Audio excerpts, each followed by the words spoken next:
नमस्कार, आप देख रहे हैं सबसे बड़ा खिलाड़ी। क्या हैदराबाद के चार मीनार से निकलकर यूपी के विधानसभा तक पतंग उड़ पाएगी? क्या ओवैसी की तीखी सियासत अवध के नफरत वाले पुलाव के सामने टिक पाएगी? दोस्तों, उत्तर प्रदेश की राजनीति वो चक्रव्यूह है जहां बड़े बड़े सूरमाओं के रथ के पहिए धंस जाते हैं और आज इसी चक्रव्यूह में फंसे हैं असदुद्दीन ओवैसी। 2017 की कोशिश नाकाम रही, 2022 का दांव खाली गया और अब 2027 की तैयारी है। लेकिन सवाल यह है कि आखिर ओवैसी का हमसफर बनेगा कौन? जब अखिलेश ने दरवाजे बंद कर दिए, कांग्रेस ने दूरी बना ली, अब मायावती ने भी एकला चलो का नारा बुलंद कर दिया है, तो क्या ओवैसी यूपी की सियासत में अकेले लड़ पाएंगे?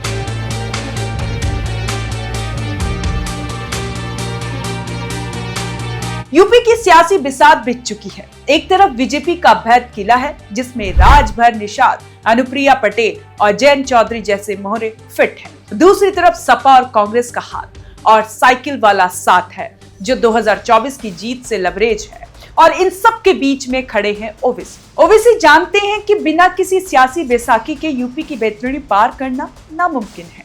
2022 में 95 सीटों पर चुनाव लड़े लेकिन नतीजा 0 रहा। 0.5% वोट भी नसीब नहीं हुआ।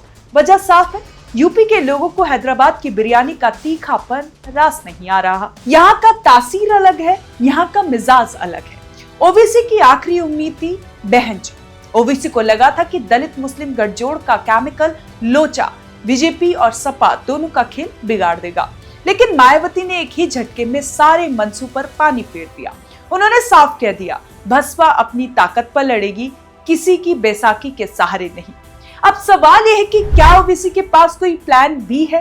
विकल्प के तौर पर चंद्रशेखर आजाद, पल्लवी पटेल और स्वामी प्रसाद मौर्य का नाम तो है, लेकिन 2024 के पीडीएम प्रयोग ने दिखा दिया कि ये मोर्चा सिर्फ नाम का है, काम का नहीं। पल्लवी और स्वामी प्रसाद की जमानत तक जब्त हो गई। ऐसे में क्या ओवैसी फिर से उन्हीं के साथ जाएंगे जो खुद डूबती नैया पर सवार हैं?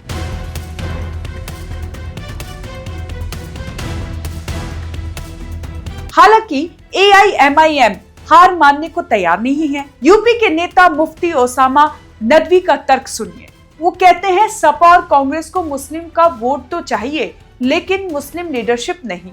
ओवैसी इसी दुखद राग पर हाथ रख रहे हैं, पर वो कह रहे हैं कि जब मोदी और योगी के दौर में मुसलमान खुद को अकेला महसूस कर रहा है, तब तथाकथित सेकुलर पार्टियां खामोश क्यों हैं?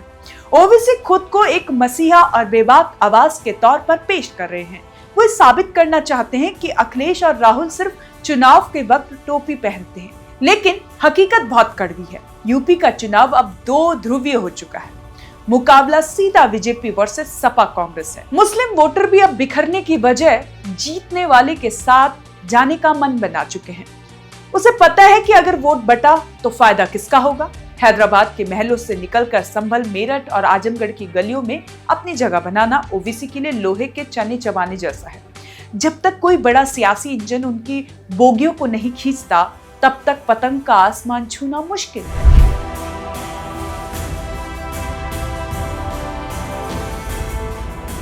तो क्या 2027 में ओवैसी सिर्फ वोट कटवा बनकर रह जाएंगे या वाकई कोई बड़ा चमत्कार करेंगे?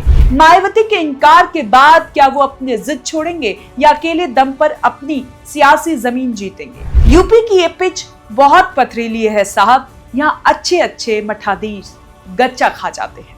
आपको क्या लगता है, क्या मायावती को ओवैसी के साथ हाथ मिलाना चाहिए? क्या दलित मुस्लिम एकता यूपी में बीजेपी का रथ रोक पाएगी?